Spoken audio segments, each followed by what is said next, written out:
Welcome everyone. Gamma और beta functions को हम पढ़ रहे थे, जिसमें हमारा गामा फंक्शन का जो टॉपिक है वो कंप्लीट हो चुका है। उसके क्वेश्चंस भी मैंने करा दिए हैं लगभग सारे, और जितने भी प्रैक्टिस क्वेश्चंस जो सिर्फ गामा फंक्शन पर डिपेंड करते हैं वो क्वेश्चन सॉल्व हो चुके हैं।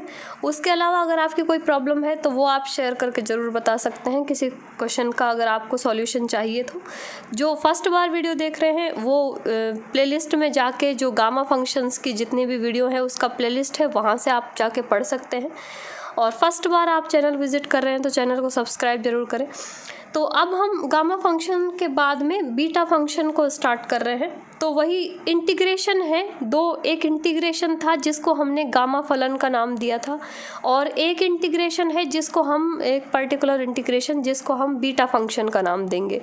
तो देखो सबसे पहले डेफिनेशन से स्टार्ट करते हैं हम, कि जो डेफिनेशन है बीटा फंक्शन की कि m और n के पॉजिटिव वैल्यूज़ यानी धनात्मक मानों के लिए समाकल इंटीग्रेशन ऑफ 0 से 1 x की पावर m-1 1 माइनस एक्स की पावर n-1 dx, ये एक इंटीग्रल है या समाकल है जिसका मान है इंटीग्रेशन 0 से 1, लिमिट अप्लाई है, डिफाइनाइट समाकलन है ये, और x की पावर m-1 है और 1 माइनस एक्स की पावर n-1 है। ये एक पर्टिकुलर इंटीग्रेशन है जिसको डिफाइन करके एक नाम दिया गया है, उस फलन का नाम है बीटा फलन। तो बस यही डेफिनेशन है इसकी कि m और n की पॉजिटिव वैल्यूज़ के लिए ये जो इंटीग्रल है ये बीटा फंक्शन कहलाता है। ठीक है, वही जो हमने इंटीग्रेशन एक पढ़ा था, इंटीग्रल जिसको हमने गामा फलन नाम दिया था, उसको भी हमने एक लाइन लिखी थी साथ के साथ कि वो जो इंटीग्रल था उसको आयलर गामा फंक्शन कहते हैं, और इसको हम आयलर का प्रथम समाकल भी कहते हैं या आयलर बीटा फंक्शन भी कहते हैं। किसी भी तरह से समझ सकते हैं कि अगर आयलर का प्रथम समाकलन पूछा जाए तो वो बीटा फंक्शन आएगा उसमें, या आयलर गामा फंक्शन पूछेगा तो वो सिंपली पता चल जाएगा कि गामा फंक्शन पूछ रहा है, और आयलर बीटा फंक्शन पूछेगा तो हम बीटा फंक्शन की डेफिनेशन बताएंगे। तो ये चीज़ें आप क्लियर रखें। ये यहाँ से ये थोड़ा ध्यान रखने का था कि अगर प्रथम समाकल पूछेगा तो आपको बीटा फंक्शन की डेफिनेशन बतानी है। ठीक, और एक इसका जैसे गामा फंक्शन का नोटेशन था वैसे ही बीटा फंक्शन का भी नोटेशन है कि इसको हम बीटा mn या bmn कैपिटल B करके और ब्रैकेट में mn से इसको लिखते हैं। तो ये इसका जो है नोटेशन हो गया कि बीटा mn बराबर है integration of 0 to 1 x raise to power m-1 1 minus x raise to power n-1 into dx। तो ये तो हो गया बीटा फंक्शन की डेफिनेशन। इसको आप सिर्फ ये इंटीग्रल याद रखना है, और m और n जो है वो दोनों ही वैल्यूज़ कैसी हैं, पॉजिटिव। तो ये तो हो गई डेफिनेशन, और इसके अब कुछ प्रॉपर्टीज़ हैं या फंडामेंटल रिजल्ट हैं इसके, जो इसके गुण हैं। अब जैसे हमने गामा फंक्शंस के कुछ गुण पढ़े थे वैसे ही हम बीटा फंक्शन की भी कुछ प्रॉपर्टीज़ हैं उनको पढ़ेंगे। तो देखो सबसे पहले जो इसकी प्रॉपर्टी है वो है, इसमें कम्यूटेटिव प्रॉपर्टी अप्लाई होती है। ये ध्यान रखना है आपको कि जो बीटा mn है उस बीटा mn को हम बीटा nm भी लिख सकते हैं। अब ये प्रॉपर्टी आप याद भी रख सकते हैं, और अगर आपसे प्रूफ करने के लिए दी जाए कि इस कम्यूटेटिव प्रॉपर्टी को आप प्रूफ कीजिए, तो प्रूफ करने का भी इसका आसान सा तरीका है कि पहले हम लिख लेंगे बीटा फंक्शन की डेफिनेशन को कि we know that beta mn जो होता है वो होता है 0 to 1 x की पावर m-1 और 1 माइनस एक्स की पावर n-1 इंटू dx। इसमें एक वैल्यू हमको पुट करनी पड़ेगी कि यहाँ पे कि माना x equal to 1 minus y, एक अदर जो वेरिएबल है उससे हम इसको रिप्लेस कर देंगे। देखो यहाँ पे क्योंकि हमको इसको अपोजिट में लाना है, m की जगह n और m की जगह n की जगह m, तो यहाँ पे देखो सिर्फ इतना ही अंतर है कि पावर एक जैसी है, एक बार x है और एक बार 1 माइनस एक्स है। इसको हम रिप्लेस करेंगे, देखो इसको रिप्लेस करेंगे तो ये बनेगा, यहाँ से लिख सकते हैं कि ये जो dx है वो बन जाएगा माइनस dy के बराबर। इसका डिफरेंशिएशन करेंगे तो अब लिमिट भी आप साथ के साथ देख सकते हैं। तो यहाँ पे ये बीटा mn ही चलेगा, और यहाँ पे अब हम चेंज करेंगे लिमिट। देखना, लिमिट को ध्यान से देखना कि जब x बराबर 0 है यानी कि यहाँ 0 रखेंगे तो y बराबर आएगा 1। तो ये लिमिट आ गई 1। और जब x बराबर 1 रखेंगे यानी कि अपर लिमिट अप्लाई करेंगे, तो अपर लिमिट जब अप्लाई करेंगे तो ये 1 कैंसिल होके और y की जगह आ जाएगा 0। तो मीन्स जब लोअर लिमिट अप्लाई करेंगे तो y की वैल्यू 1 आ रही है और अपर लिमिट अप्लाई करेंगे तो y की वैल्यू आ रही है 0। तो ये तो हमारा लिमिट निकालने का तरीका होता है। अब हमको वैल्यूज़ पुट करनी है। देखो x की जगह हम लिखेंगे 1 माइनस वाई, वाई की पावर हो जाएगी m-1। यहाँ पे हम रखेंगे तो ये 1 माइनस x की जगह रखना है y, 1 माइनस वाई, तो ये हो जाएगा -1 और प्लस का y और पावर n-1, और dx जो है वो -dy के इक्वल आया था। हम एक प्रॉपर्टी जानते हैं इंटीग्रल में कि जब भी अगर कोई इंटीग्रेशन है और माइनस का साइन है तो हम उसकी लिमिट को इंटरचेंज कर सकते हैं कि जो अपर है उसको लोअर और लोअर है जो उसको अपर बना सकते हैं। तो ये माइनस हम यहाँ पे एडजस्ट कर सकते हैं कि माइनस को हटा देंगे और इसकी लिमिट को चेंज कर देंगे 0 से 1। अब देखो ये 1 से 1 कैंसिल हो जाएगा, ये बचेगा y, तो y की पावर n-1 और 1 माइनस वाई की पावर m-1। अब देख सकते हैं यहाँ से, ये देखो n जो है वो m से रिप्लेस हो गया, n की जगह m आ गया और m की जगह n आ गया और यहाँ पे आ गया ये dy। और इसको हम जो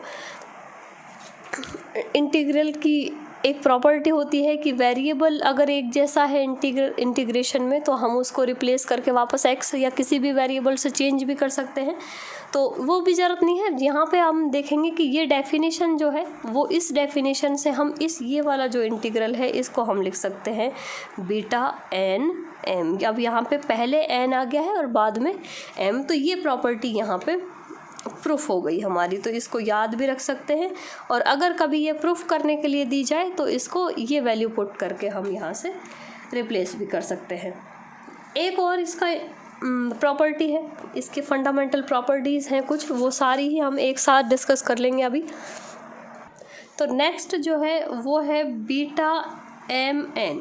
बीटा mn की एक वैल्यू होती है या एक इसका ट्रांसफॉर्मेशन होता है। जैसे गामा में हमने ट्रांसफॉर्मेशंस पढ़े थे, तो एक ट्रांसफॉर्मेशन होता है बीटा का भी, कि बीटा को हम इस तरह से लिख सकते हैं बीटा mn बराबर 0 to ∞ x की पावर m-1 और 1 प्लस x की power m plus n into dx। तो ये इसका एक ट्रांसफॉर्मेशन है। अब देखो जब हम बीटा फंक्शन पढ़ लेंगे, क्योंकि कुछ ट्रांसफॉर्मेशन हमने गामा के पढ़े थे और कुछ ट्रांसफॉर्मेशन हम बीटा के पढ़ेंगे, तो उनमें कन्फ्यूज़न ना हो इसके लिए आप क्या करें कि दोनों को कंपैरिजन करके ज़रूर लिखें। जब दोनों हमारे कंप्लीट हो जाएं तो दोनों को एक साथ ज़रूर लिखें कि पहले वो और ये जैसे पार्टीशन करके 2 साइड हम बना लेंगे और वहाँ पे आप इनको ज़रूर लिख लें कि एक साइड बीटा के ट्रांसफॉर्मेशन और एक साइड गामा के ट्रांसफॉर्मेशन, जिससे मिक्सअप ना हो ये आपस में कि कौन सी वैल्यू जो थी। अब जैसे ये सिर्फ इतना इंटीग्रेशन, अब ये कन्फ्यूज़न हो सकता है कि ये गामा का था, क्योंकि सारा पढ़ने के बाद क्या है कि चीज़ें मिक्स होने लग जाती हैं।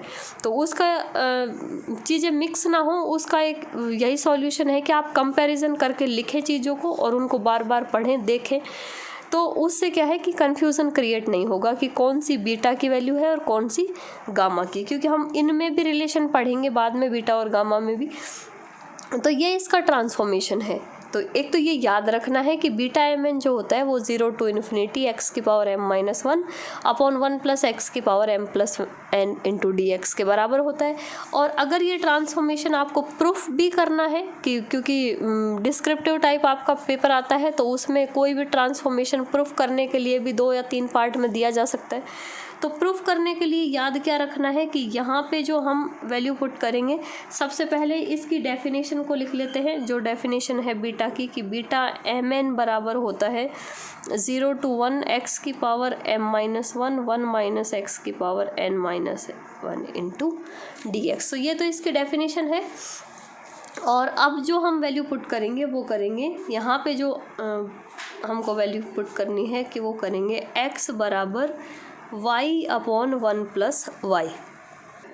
वैल्यूज़ रिप्लेस करेंगे अब, तो वैल्यूज़ यहाँ से देख सकते हैं कि dx बराबर जो आएगा, पहले हमको dx की वैल्यू और निकालनी पड़ेगी इसमें, तो dx बराबर आएगा यहाँ से, ये अपॉन में फंक्शन है u अपॉन v टाइप का, तो u अपॉन v टाइप के फंक्शन का डिफ्रेंशिएशन जानते हैं हम कि 1 अपॉन v स्क्वायर लिखते हैं, फिर इसको छोड़ा 1 प्लस वाई को, और इस अब ऊपर वाले y का हो गया dy, फिर माइनस लिखते हैं, उसको हम कॉमन लिख देंगे एक साथ, और y को छोड़ा इसका हो जाएगा वापस से अपॉन वाले का हो जाएगा dy, 1 का 0 और y का dy, तो वो dy हम यहाँ पे कॉमन लेके लिख देंगे। तो ये y से y कैंसिल हो गया, तो यहाँ पे जो वैल्यू आएगी वो आएगी dy अपॉन 1 प्लस वाई का होल स्क्वायर। ये डिफरेंशिएशन तो आप जानते हैं, कर सकते हैं इसको।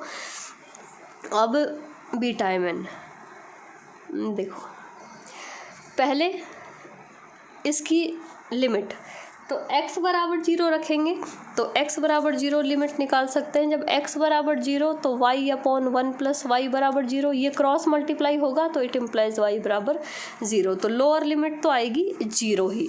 अपर लिमिट 1, तो 1 बराबर y अपॉन 1 प्लस वाई, तो ये यहाँ से, और ये आएगी 1 प्लस वाई बराबर y। तब यहाँ से ये वैल्यू नहीं मिलेगी हमको, किसकी, y की।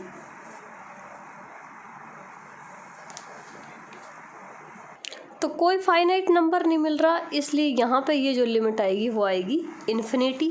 और अब हम वैल्यूज़ लगाएंगे यहाँ पे, तो ये आएगा y अपॉन 1 प्लस वाई की पावर m माइनस 1 और 1 माइनस एक्स, यानी कि 1 minus y upon 1 plus y की पावर n माइनस 1, और dx की जगह आ जाएगा dy अपॉन 1 प्लस वाई का होल स्क्वायर। सबको सॉल्व करेंगे तो ये वैल्यू आएगी हमारे पास 0 टू इन्फिनिटी। देखो इनको सॉल्व कर सकते हैं, ये y की पावर m माइनस 1, इसको यहाँ पे लिख सकते हैं अलग से कि y की पावर आएगी m माइनस 1, और यहाँ पे ये y की पावर अलग कर लेते हैं हम, ये m माइनस 1।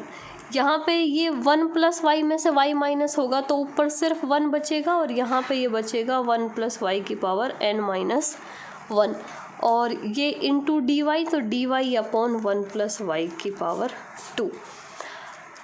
सबको जोड़ेंगे तो ये ऊपर तो बचेगा y की power m minus 1 into dy, तो ये लिख सकते हैं y की power m minus 1 upon into dy, और अपॉन में यहाँ पे देखो इनको जोड़ेंगे, m माइनस 1 n माइनस 1, तो ये हो गए m प्लस n माइनस 2, और ये प्लस के 2, तो ये माइनस माइनस वाले यहाँ से कैंसिल हो जाएंगे, ये प्लस 2 से, और बचेगी m प्लस n। यहाँ पे जो 1 प्लस वाई की टोटल पावर बनेंगी वो बनेगी m minus 1 plus n minus 1 और प्लस 2, तो ये यहाँ से एडजस्ट हो जाएगा और बचेगा m प्लस n, तो 1 प्लस वाई की पावर m प्लस n।